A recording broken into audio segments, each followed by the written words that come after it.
그때는 요즘 깡패들처럼 무기를 쓰는 게 아니라 순전히 주먹으로 했거든요. 아버님의 좋은 체격을 타고난 데다 담력도 아주 셌어요. 암만 힘이 세도 겁이 많으면 안 되거든. 싸움 잘하는 사람한테는 권투고 레슬링이고 당수고 유도고 간에 안 돼요. 제가 한번 휙 나가치면 30명은 쓰러뜨렸어요.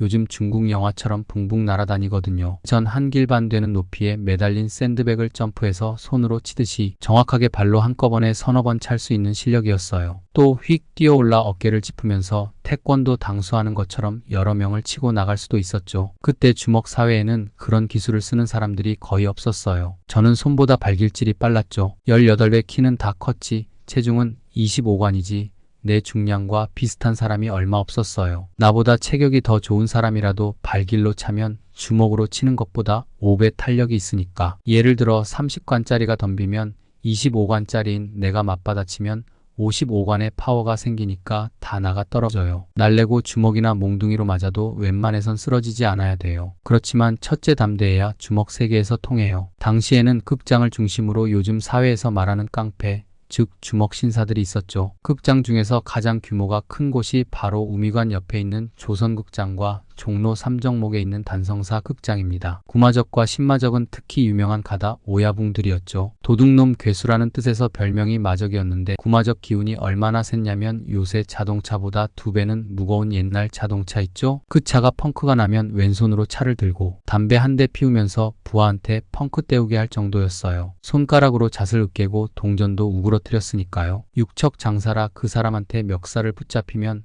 대롱대롱 매달려서 거의 죽거든요. 신마적은 구마적보다 더 힘이 센 강자지만 나이가 몇 살 어리기 때문에 협객 간의 의리로 구마적과 호영호제하며 지내던 사이입니다. 전 구마적과 신마적을 제압하지 않으면 종로 협객 사회에서 오야붕이 될 수 없다고 생각했습니다. 하지만 대중 앞에서 선배를 때릴 수는 없고 해서 조선극장 뒤 넓은 터로 불러냈지요. 구마적은 성이 고씨로 저보다 7살 위였는데 어느 날 고영 잠깐 봅시다고 했더니 왜 그래 임마 하고 대뜸 뭐라 해요. 그래서 제가 왜 욕합니까 하니 내까지 게 나를 보고 말 게 뭐 있어 하더군요. 그때가 극장이 파할 때쯤이니까 밤 10시 정도인데 형님에게 충고하겠는데 싸움이란 자기보다 세고 훌륭한 사람을 때려야지 아침밥도 못 먹는 아이들, 극장에서 거적대기 깔고 자는 아이들을 때려 갈빗대나 부러뜨리고 그래서야 선배를 할 수 있겠소? 후배를 사랑하지 않는 선배는 존경할 수 없으니 내가 당신을 좀 때려야겠소? 극장 앞 사람이 많은 데서 형님이 맞으시면 곤란하니 갑시다 하곤 조선극장 뒤터로 갔습니다. 휙 뜨면서 두 발로 앞면을 내질러 버렸으니 내가 25관, 구마적이 30관, 합해서 55관이 부딪히니까 팍 고꾸라질 것 아니오. 일어나는 것을 정면에서 눈과 코 사이의 급소를 다시 발차기로 날리니 뻗어버리더군요. 단 2방에 구마적을 쓰러뜨렸다는 소문이 신마적에게도 들어간 거예요. 신마적은 조금 젊어 24인데 대학 중퇴를 해서 인텔리예요. 약한 사람이나 불쌍한 동생들을 왜 때리냐?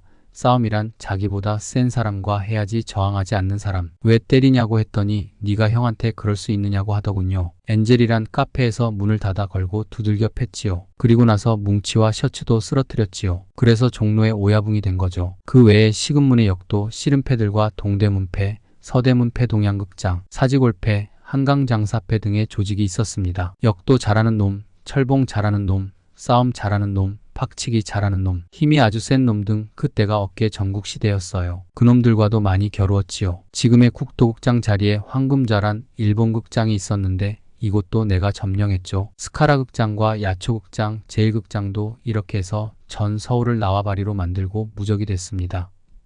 그 후 전국을 돌며 주먹들과 싸웠죠. 인천에서는 뱃사람 출신인 갈고리패와 싸웠고 목포, 전주, 광주 이렇게 전국을 다니면서 휩쓸어 20살 때 전국의 오야붕이 된 거죠. 그때 다들 저를 입봉이라 불렀죠. 미국식으로 말하면 원펀치, 4개 한 대만 맞으면 뻗는다는 뜻이라고 합니다. 말이 나왔으니 하는 얘긴데 그때는 깡패라는 말이 없었어요. 깡패라는 말이 언제부터 사용됐냐면 10년 전 3대 국회 때 조병옥 박사와 장택상 씨가 주축이 돼서 장충단에서 국민투쟁위원회 강연을 하지 않았습니까? 그때 제가 경비과장이어서 부하들 시켜 경비를 했는데 이정재와 이마수를 중심으로 수백 명이 몰려들어 난동을 부렸습니다. 유지광이 직접 지휘했는데 그때 제가 보호하지 않았다면 조병옥 박사나 장택상 씨가 크게 다쳤을 거예요. 그때 유지광 패거리들이 깡통에 모래알을 집어넣고서 조 박사가 강연을 하면 깡통을 두드려서 야지를 놓았고 깡통에 휘발유를 넣어 불을 지르고 그랬어요. 그래서 주먹 패거리들을 깡패라고 부르게 됐죠. 일정시 대적에는 어깨라고 그러고 건달이라고 그러고 그 계급 위에는 일본말로는 야쿠자라고 그러고 한국말로는 고상하게 협객이라고 했습니다. 국제극장에서는 팔도 사나이라는 영화가 했습니다. 그게 나의 일대기를 그린 것입니다. 조선극장이라고 한국 사람 신씨라고 하는 부자가 경영을 했는데 인사동 종로구청 바로 옆이죠. 700평짜리 4층 집이에요. 그때 극장은 그게 최고입니다. 그래 그 앞에 가서 극장 가면 전부 활극 아니에요? 서부 활극 게리 쿠퍼 같은 이가 그때가 20당년이니까. 그러니까 밤낮 치고 때리고 총질하고 하니까 순전히 그런 것만 보는 거예요. 17살 적부터 조선극장 옥상에다가 샌드백을 갖다 놓고 치고 뒷발길질로 때리고 또 한 길 높이고 발길로 차고 한 길 반 또 올리고 1m씩 조금씩 올리는 거예요. 그러니까 완전히 두 길을 뛰는 거죠. 웬만큼 싸울 때는 휙 뛰면서 어깨를 짚고 급소를 치면 태권도 당수하는 것 마냥 치고 나가거든. 그때는 그런 기술이 없었단 말이야. 손보단 발길질이 빨랐죠. 크면서 25관 키는 18세에 다 컸죠. 그리고 샌드백이 내 중량보다 무거운 것을 쳤다고 매달아 놓고 그러니까 지금도 그렇지만 그때 내 중량과 비슷한 사람이 없었거든. 그냥 치면 맞아 떨어지고 아주 센 사람은 발길로 차면 주먹으로 치는 것보다 약 5배의 탄력이 있으니까 25관이 치면 저쪽 상대가 들어올 거 아니에요? 한 30관짜리가 들어오면 30관하고 25관이 부딪히면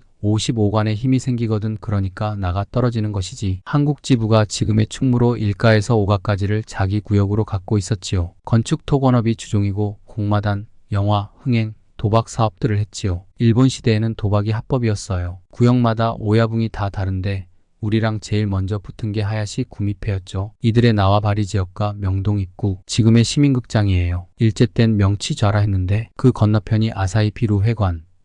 그곳엔 전부 일본 여자들이 접대를 했죠. 하루는 그곳에 술을 먹으러 갔습니다. 유명한 권투 선수인 정복수가 있었어요. 탱크처럼 파고 들어가서 조지는 스타일이고 또 신의주 출신의 권투 선수도 기술이 세계적이었지요. 박모 씨라는 권투 선수 출신도 있었어요. 그때 동양 권투의 패권은 조선 사람이 쥐고 있어서 권투 선수의 인기는 대단했습니다. 일본 선수들을 모두 다운시킨 5명의 조선 선수를 내가 초대한 거지요. 일본 여급들이 권투 선수가 왔다고 난리가 났어요. 노골적으로 추파를 던지고 아양을 떠니까 하야시 구미 꼬붕들이 안 입고 왔나 봐요. 우리 쪽으로 갑자기 접시를 던졌어요. 박모 씨가 일어나서 그쪽으로 가려고 하길래 제가 만류하면서 내가 뭐냐고 했죠. 너희 왜 남의 술자리에 접시를 던지느냐.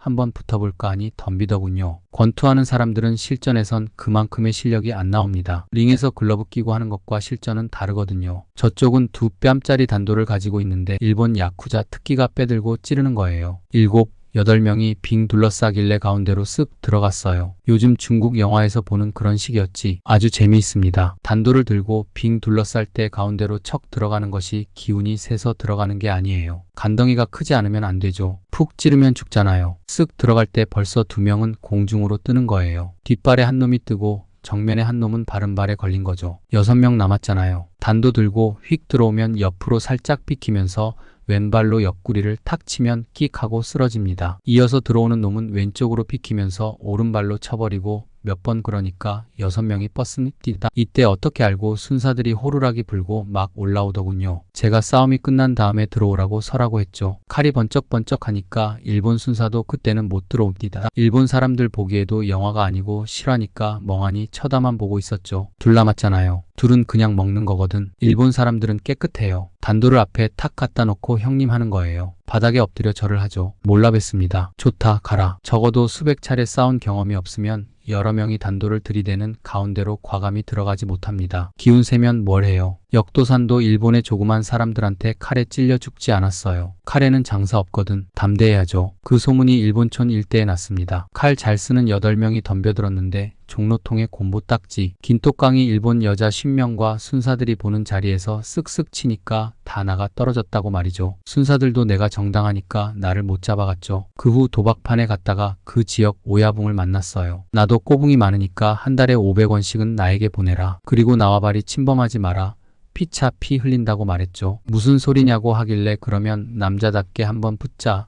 비겁하게 일본도나 곡괭이 들고 나오지 말고 단독까지는 괜찮지만 맨손 대 맨손으로 대결하자고 해서 붙었죠. 이래서 지금 장충체육관 자리에서 한판 붙기로 했죠. 술집에서 한판 했으니까 중간 오야분과 겨루는 거지요. 이번에 이기면 일본 마을로 쳐들어가 진짜 오야분과 겨루는 겁니다. 아침 6시 장충단 공원에서 만나기로 했어요. 제 오른팔은 김무옥이라고 전라도 광주 출신인데 유도 사단이에요. 나중에 팔도사나이란 영화 보면 박노식이가 연기한 주먹이 바로 김무옥이지요. 왼팔격인 문영철은 상해에서 직업 권투선수였죠. 권투선수도 싸움꾼 출신과 운동만 한 두 종류가 있는데 영철인 평소 싸움을 잘하다가 프로로 전향한 선수였기 때문에 실전에도 아주 강했지요. 이 둘을 포함해서 제 동지 6명을 데리고 갔어요. 우리는 저들이 일본도를 가지고 올지 모른다고 생각해서 쇠파이프를 준비해 손잡이에 고무를 감아서 미끄러지지 않게 하고 가죽 장갑을 끼웠어요. 배에는 고무 호스를 3겹으로 감았지요. 그러면 웬만한 칼로 찔러도 들어가질 않아요. 금만 가지, 심장하고 복부만 안 맞으면 되거든요. 그래서 광목 감듯 쭉쭉 감는 거죠. 구두도 신으면 안 됩니다. 시합 때 권투 선수들이 신는 신발을 신어야 돼요. 신발은 벗겨지니까. 그날따라 안개가 자욱했어요. 잘 보이지 않는데 갑자기 옆에서 뭐가 번쩍해요. 일본 놈들이 곡괭이를 들고 온 거예요. 소방수들이 불 끄기 위해 들고 다니는 것 있잖아요. 손잡이부터 전부 새로 만든 곡괭이가 있어요. 옆으로 피하면서 슬쩍 치니까 곡괭이 하나가 떨어지는데 맞아서 떨어질 때 일본 놈들은 이타이타이 합니다. 한국 사람들이 아야야 하는 것처럼. 근데 아야야 하는 놈도 몇 놈 있는 거예요. 평소엔 일본 놈처럼 일본말하고 행동하지만 맞을 땐 본색이 드러나는 거예요. 일본 놈보다 엽전이 더 밉더구만. 내가 서로 등을 지라고 했어요. 6명이 3명씩 붙어서 등을 지고 휘두르고 때리고 치고 나가다 보니 먼동이 트더군요. 한 40분 정도 후다닥거리니까 햇빛이 장충단 공원을 비추면서 안개가 걷히는데 늘비하게 쓰러져 있더구만요. 근데 저 앞에 일본도를 턱 쥐고 앉아있는 놈이 있어요. 누군가 했더니 바로 하야시 구미원 오야붕이에요. 저는 쇠파이프를 버리고 오야붕 앞으로 나갔어요. 충무로 이가의 오야붕도 그 옆에 서 있더군요. 당신 약속이 틀리지 않느냐. 곡괭이나 일본도 안 쓰고 단도까지는 괜찮다고 했는데 뭐냐. 일본 무사도 정신에 위배되는 것 아니냐. 당신 언제부터 이렇게 비겁했느냐. 칼 놓고 다시 하자고 하니 하야시가 칼을 버리고 1대1로 붙으라고 명령하더군요. 우리는 6명, 저들은 수십 명이었어요. 부하들은 가만히 있으라고 하고 내가 수십 명의 가운데로 척 들어가니까 내 허리를 잡으려고 무더기로 들어오는 거예요. 조지는 것이 내 직업인데 좀 잘합니까? 10여 명 질비하게 떨어지니까 안 되겠거든. 원오야붕이 그치라고 명령을 하고 긴똑강 이리 오너라 합디다. 오야붕들은 대접을 할 줄 아니까. 너 훌륭하다. 너와 같은 부하가 옛날부터 필요했다. 나와 형님 동생으로 친하게 지내지 않겠느냐고 해서 하야시 구미 원오야붕의 집으로 갔습니다. 집 입구에 영화에서 보는 것처럼 일본도를 쭉 들고 양옆으로 서 있더군요. 해방될 때까지 주먹 생활하던 이야기 가운데 앉아 제가 무릎을 꿇고 나이 어린 동생으로 여러 가지로 잘못한 일도 있으니까 용서해주기 바랍니다 했더니 우리는 형제다. 나는 형님, 너는 동생이다. 술 한잔하자. 그걸로 형님 동생이 됐습니다. 내가 당시 20살이고 그 사람이 한 50쯤 됐어요. 머리가 희끗희끗했으니까 그때부터는 해코지하지 않아요. 원칙적으로 따지면 주먹으로는 내가 이긴 거예요. 대접상 형님 동생 할 뿐이지. 그때부터 한 달에 1,000원씩 보내줬어요. 설렁탕 한 그릇에 10전, 담배 한 갑이 10전, 냉면이 15전 할 때였어요. 지금으로 따지면 3천만 원 정도 되는 큰 돈이죠. 인사동에 집 한 채를 사고 남는 돈이니까요. 하야시가 돈을 보내주는 이유는 자기 구역을 침범하지 말아달라는 부탁이죠. 단성사를 비롯해서 조선극장이나 우미관 같은 곳에서도 한 달에 100원이나 50원씩 봉투에 넣어서 보내왔어요. 당시 조선 총독 월급이 1만 원인데 내 수입이 2만 7천 원 정도 됐지요. 김무옥이가 유도 사단인데 전라도 일대에서는 최고였습니다. 박치기와 발길질도 잘했어요. 무옥이에게 종로 경찰서에 가서 마루오카와 시합을 하고 한 수 배우겠다고 간청하라고 지시했지요. 유도할 때는 인종차별이 없습니다. 무옥이가 선생님 제가 배우러 왔는데 가르쳐 주시기 바랍니다 했죠. 마루오카한테는 못 당합니다. 한 달 동안 질질 끌려다니며 매치기 당하면서 마루오카의 장단점과 동작을 다 알아차렸지요. 그래서 무오기를 데리고 사흘 동안 연습을 했지요. 무오기가 잡으려고 들어오면 무오기의 정갱이를 오른발로 걷어차 무릎을 딱 꿇게 한 뒤 척추뼈를 치면 10십자로 뻗게 할 수 있다는 것을 알아냈던 겁니다. 우미관 옆에 가치도키 바라고 여급이 한국 여자만 60명 정도 있었어요. 마루오카가 한국말을 유창하게 합니다. 하루는 마루오카가 광교다리에서 백령상회를 운영하는 부자와 술 한잔하러 그 바에 왔습니다. 백령상회 주인이 술을 마시다가 소변을 보려고 내 옆을 지나가길래 발을 꽉 밟아 시비를 걸었지요. 나를 치려고 하길래 번쩍 들어 테이블 위로 던져버렸지요. 그러자 마루오카가 넌 누군데 싸움을 거냐고 묻기에 내 이름을 모르냐? 김두한이다 했죠. 싸우려고 바깥으로 나가는데 바에서 전화를 걸었는지 어느 틈에 경찰들이 몰려왔어요. 나는 조선 사람이고 너는 일본 사람이지만 무사도의 정신으로 싸우자. 팔다리가 부러지든 대가리가 쪼개지든 고소하지 않는다는 조건에서 싸워보자고 했지요. 웃옷을 벗었더니 경찰들이 둘러싸여 마루오카가 저리 가라고 하더군요. 싸움은 기싸움에서 밀리면 지는 겁니다. 마루오카는 대단한 놈이더군요. 눈 하나 깜빡 안 하고 저를 쳐다보는 거예요. 저는 긴장했습니다. 연습한 걸 한 번에 성공시켜야 한다고. 두 번은 못하는 거니까. 마루오카가 휙 들어올 때 왼쪽으로 쑥 빠져서 바른 발로 정갱이를 냅다 치면서 빠져나갔단 말이에요. 아무리 장사라도 발길로 정갱이를 채이면 온 신경이 다 죽는 거예요. 시멘트로 만든 쓰레기통도 발길로 탁 치면 둘로 쪼개지는데 인간의 정갱이가 얼마나 약합니까? 마루오카가 옆으로 찌그러져요. 그때 목 급소를 공격하고 공중으로 날아올라 등뼈를 확 찍었지요. 그래도 비틀비틀 일어나요. 다시 공격하니까 그때서야 쭉 뻗더군요.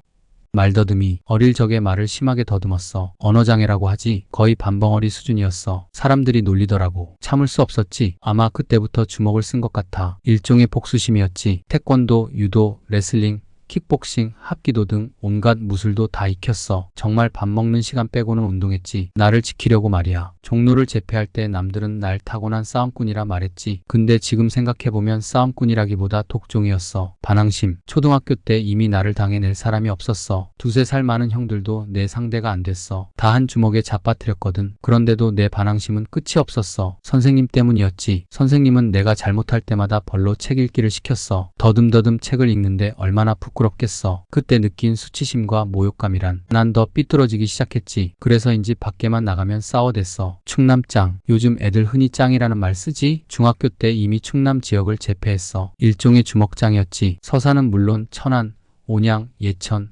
홍성, 당진 등 충남 일대 중학교를 장악해버렸지. 충남에서 잘 친다는 아이가 있으면 곧장 달려가 맞짱을 떴어. 그때 주먹 맛을 알았어. 타자가 홈런 칠 때 그 느낌이 있지. 걸렸구나 하는 거. 아마 그 느낌일 거야. 내 주먹이 상대 턱에 꽂힐 때 딱 하는 소리가 나면 백발백중 넘어갔지. 100kg이 넘는 거구도 말이야. 그렇게 충남을 완전 제패했어. 내 적수가 없었지. 서울 입성. 중2 때였어. 부모님이 날 서울로 전학시켰어. 당시 형님이 장충동에서 약국을 했는데 형님 댁에서 먹고 자며 장충중학교에 들어갔지. 한데 웬걸. 여긴 진짜 내 세상이었어. 싸울 상대가 얼마나 많아. 시골 바닥하고는 다르더구만. 물론 중학생들은 내 적수가 안 됐고 고등학생 형들이랑 붙었지. 성동공고, 덕수상고, 장충고 등 그 일대 짱들과 맞짱 떠서 다 이겼어. 내 소문이 처음으로 퍼지기 시작했어. 장충중학교 싸움 귀신이라고. 한참 재밌었는데 부모님이 다시 서산으로 부르더라고. 거기서도 싸움질 할 거면 차라리 내려오라고. 서울이 눈앞에 아른거리더라고. 서산은 재미없었어. 나보다 강한 상대가 없으니까. 내가 싸우는 이유? 정말 단순해. 최고의 주먹이 되고 싶었거든. 난 그냥 싸우는 게 좋았어. 나보다 강한 상대를 찾아 그를 눕히는 게 좋았지. 한데 서산은 얼마나 심심해. 그래서 가출을 결심했지. 고등학교 2학년 때야. 친구 6명을 데리고 무작정 서울로 향했지. 돈 30만 원 들고 종로 여관을 빌렸어. 서울 제패의 꿈을 안고 말이야. 그때 여관비가 1,200원 정도. 합숙을 하면서 몸을 만들었지. 운동은 종로 YMCA 체육관에서 했어. 당시 종로 3가는 이쁜이파 애들이 장악하고 있었지. 천궁이라는 음악다방에서 상납을 받는다는 이야기를 들었어. 우리도 행동에 들어갔지. 다방에서 이쁜이파 애들이 나타나기만을 기다렸어. 아니나 다를까 사장에게 돈을 받더니 위에 당구장으로 향하더라고. 곧바로 쫓아갔지. 우리는 죽기 아니면 살기였어. 그러니 상대가 되겠어. 한 방에 보내버렸지. 그리곤 이쁜이한테 돈을 받아 다시 천궁 주인에게 돌려줬어. 그렇게 종로 3가를 접수했고 내 소문은 입에서 입으로 전해졌어. 상납? 난 필요 없다고 했어. 종로 3가를 접수하고 때를 기다렸지. 다음 타깃은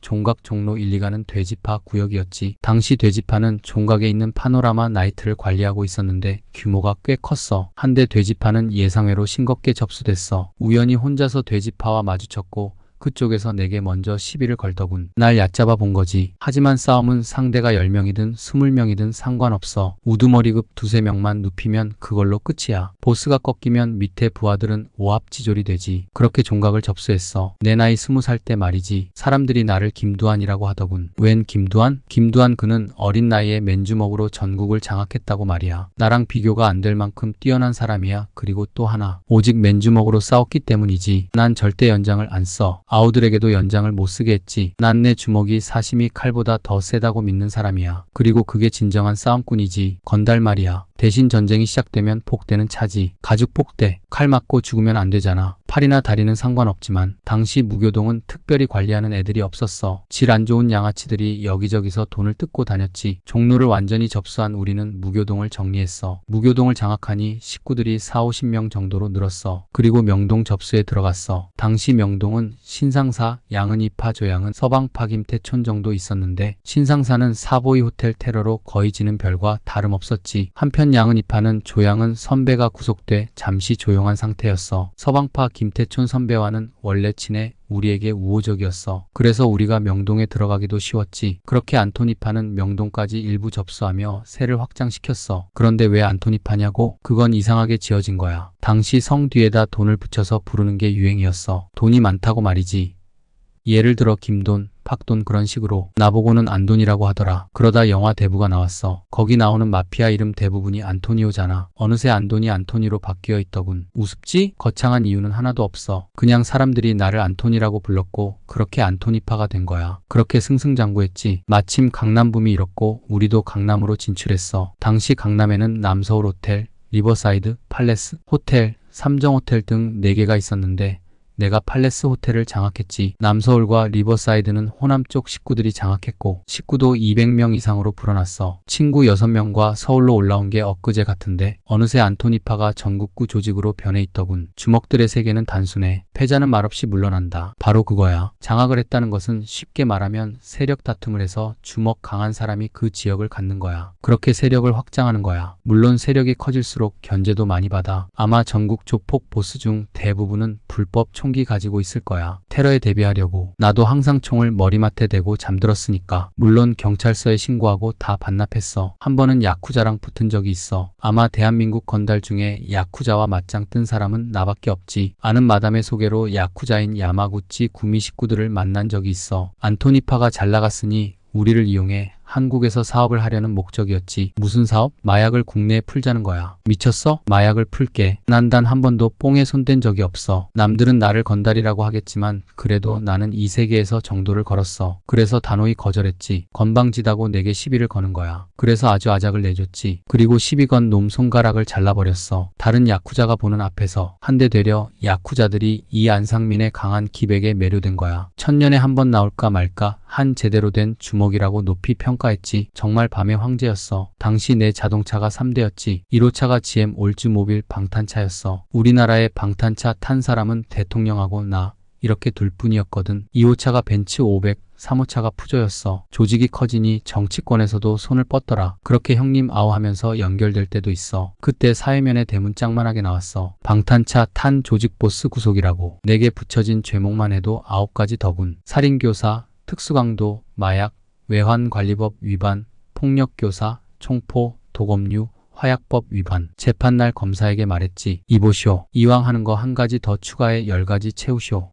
그랬더니 공갈 협박이라는 죄목이 하나 더 추가돼서 10가지 죄목으로 사형을 선고받았어. 황당하더군. 내 아우들은 모두 15년에서 10년 이상 받았지. 일단 사람은 살려야 되겠더라고. 당시 가진 돈이 한 30억쯤 됐었어. 모두 풀었지. 나와 내 아우들 재판하는 데 있는 돈 다 풀었어. 그런데 세상이 참 웃기지. 사형이 결국 5년으로 깎이더라. 10가지 구형이 다 빠지면서 우리나라 참 썩었지? 난 말이지 사실 이 세계가 나쁜 일인지 몰랐어. 내가 어디 서민을 괴롭혔나? 난 절대 나보다 힘없는 사람을 괴롭히지 않았어. 약자한테는 한없이 약했고 강자한테는 한없이 강했던 게 이 안상민이야. 단지 우리끼리 치고받고 싸웠을 뿐이었는데 어느 날 우리 보고 사회학이라 하더라고. 하지만 정말 사회학은 정치하는 사람들 아닌가? 온 국민을 도탄에 빠지게 하고 분노케 하잖아. 97년이지. 팔레스 호텔에서 은퇴식을 가졌어. 은퇴식하는 보스 봤어? 사실 그냥 내 생일날 조직원들 불러놓고 이제 이 생활 그만 접겠다고 말한 거야. 그간 10여 년 동안 교도소를 들락거렸지만 여전히 나는 손을 씻지 못했지. 하지만 결국 이제 와 느낀 건 환멸뿐이었어. 의리는 사라진 지 오래고 배신이 난무했지. 회의감이 들더라. 나는 적어도 사나이 의리 하나로 살았는데, 멋과 낭만을 알았는데 어느새 주먹 세계는 주먹보다 연장에 앞서는 피비린내 나는 곳으로 변했더군. 하지만 무엇보다 손을 씻게 된 계기는 내 사랑하는 아내 때문이야. 당시 용팔이는 풍전 나이트클럽에서 손님 관리를 하고 있었다. 술 마시고 난동 부리거나 나이트클럽 가수나 댄서를 괴롭히는 사람들을 제압하거나 쫓아내는 일을 하고 있었다. 가장 바쁘다는 토요일에 일이 생기고 말았다. 당시 나이트 영업부장 서정욱은 싸움꾼으로 웬만한 주먹에도 쓰러지지 않을 정도로 싸움을 잘했다. 하지만 그날 서정욱과 웨이터들이 바닥에 쓰러져 누워 있었다. 앞에는 군인 서너 명이 떡 버티고 서서 노려보고 있었다. 주먹을 날린 군인은 몸이 탄탄해 보이고 두 손을 허리에 대고 폼을 잡고 있었다. 이미 술을 거나하게 마시고 온 것 같았다. 그러나 그의 몸에는 강철 같은 느낌이 풍겨나왔다. 밤 11시에 쇼가 가장 재미있을 시간에 맞추어 깡패 같은 군인이 기어코 들어오겠다고. 그것도 군복 차림으로 온 것이었다. 규정상 군복은 입장이 불가했다. 군복을 입으면 절대 입장이 안 된다는 것을 잘 알고 있으면서도 일부러 군복을 입고 온 것이었다. 용팔이는 크게 화를 내며 그 군인들한테 욕을 퍼부었다. 야, 이놈아. 여기가 어디라고 그런 꼬락서니로 들어와? 네가 그렇게 주먹이 세냐? 나하고 한번 해볼까? 라고 용팔이가 외치니 군인들이 땅딸보가 정면 승부를 걸고 대결 자세를 취하는 것을 보고 껄껄 웃었다고 한다. 술을 마시던 손님들이 이 소란을 듣고 우르르 몰려 나와서 지켜보고 있었다. 그러던 중 손님들 입에서 말이 나왔다. 허버트 강이다. 허버트 강이야. 땅딸보가 권투 선수에게 대들었다가 어쩌려고 그래 하는 수근수근하는 소리가 들렸다. 허버트 강이라면 패더급 동양 챔피언으로 KO율 70%를 상회하는 그야말로 무쇠 주먹을 자랑하는 아주 잘 나가는 유망주였다. 대한민국 국민으로서 그의 시합을 보지 않은 사람도 없고 그의 이름을 모르는 사람도 없을 정도였다. 그는 수경사 소속 군인으로 군의 전폭적인 지원을 받고 있었다. 여건만 주어지면 세계 챔피언에 도전해도 충분히 승산이 있는 실력자였다. 허버트 강이 외쳤다. 꼬마야, 너 그러다가 다친다. 나와라. 용팔이는 그 말을 듣고도 군복으로는 못 들어간다. 옷을 갈아입고 들어가라. 라고 말하는 순간 허버트 강이 잽 공격이 들어왔다. 겁만 주기 위한 공격이었지만 상당한 주먹이었다. 현기증이 나며 세상이 빙빙 돌았다. 그의 주먹에 정통으로 맞으면 뇌진탕으로 죽을 것만 같았다. 그러나 용팔이는 겁을 먹기보다는 싸우기로 선택했다. 허버트 강은 어이없는지 동료들을 보면서 미소를 보냈다가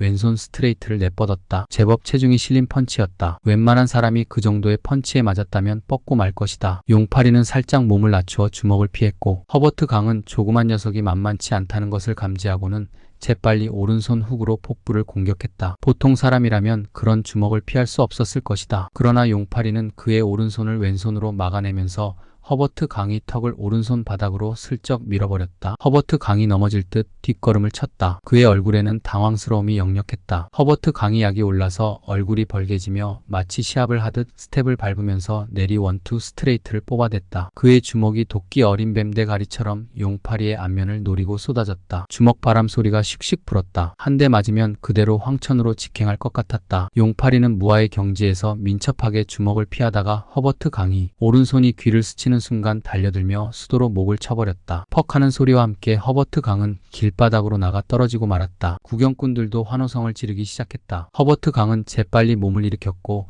용팔이는 그가 일어설 때까지 공격을 멈추고 기다렸다. 허버트 강의 눈은 분노로 이글거렸다. 그는 씩씩거리며 앞으로 다가와 폭발적인 연타를 퍼부었다. 그는 술에 취했고 흥분한 상태였지만 잘 훈련된 그의 주먹은 예리한 각도를 그리며 용팔이를 공격했다. 이리저리 피하며 벽까지 몰린 순간 용팔이는 벽을 차고 오르며 탄력을 이용하여 허공으로 몸을 날렸다. 동물처럼 빠른 용팔이의 두 발 모둠차기 공격을 받은 허버트 강은 막는다고 막았지만 강렬한 충격을 받고 다시 나가 떨어지고 말았다. 구경꾼들이 더 많이 늘어 있었다. 허버트 강은 그 정도로 싸움을 포기하지 않았다. 허버트 강은 아시아에서도 최고로 단단한 자신의 카운터 펀치를 단 한 방만 맞추면 상대가 무릎을 꿇을 것으로 굳게 믿고 있었다. 그는 다시 몸을 일으키며 다가왔다. 눈에는 핏발이 서고 어금니를 앙문 모습에서 한기가 느껴질 정도였다. 허버트 강과 용팔이의 몸은 땀으로 흠뻑 젖어 있었다. 그는 이번에도 무섭게 달려들었다. 두 번이나 쓰러진 뒤였지만 분노로 이성을 상실한 그는 피스톤 같은 잭과 해머 같은 훅을 마구 휘둘러댔다. 용팔이는 이런 식으로는 싸움이 오래갈 것 같아 결판을 내기로 했다. 허버트 강이 왼손이 나오는 것을 보고 얼굴을 젖히며 그대로 맞았다. 피하면서 맞았는데도 눈앞이 캄캄해지면서 그대로 고꾸라질 것 같았지만 이미 각오하던 참이었다. 이번에는 허버트 강이 오른손 어퍼컷이 다가오고 있었다. 용팔이는 왼손으로 그 오른손을 막아내며 몸을 밀착시키고 오른손으로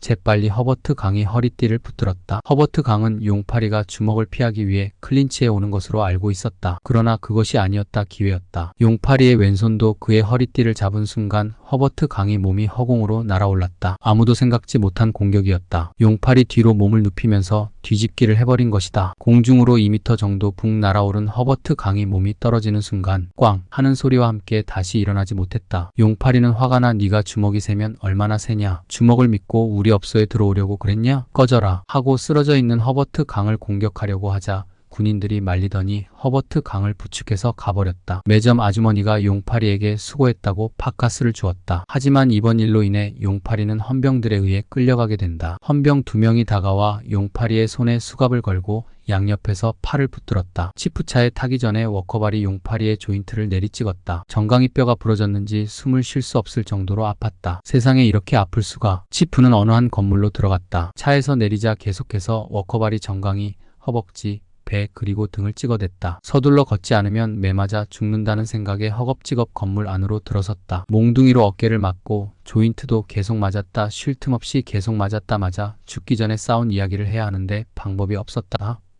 구타를 당하는 동안 대위가 물어보자 용팔이는 허버트 강이 영업을 방해하고 때려서 정당방위로 저지한 것뿐이라고 하였지만 구타는 계속됐다. 상당한 고통이 따라왔다. 처음으로 죽고 싶다는 생각이 들었다.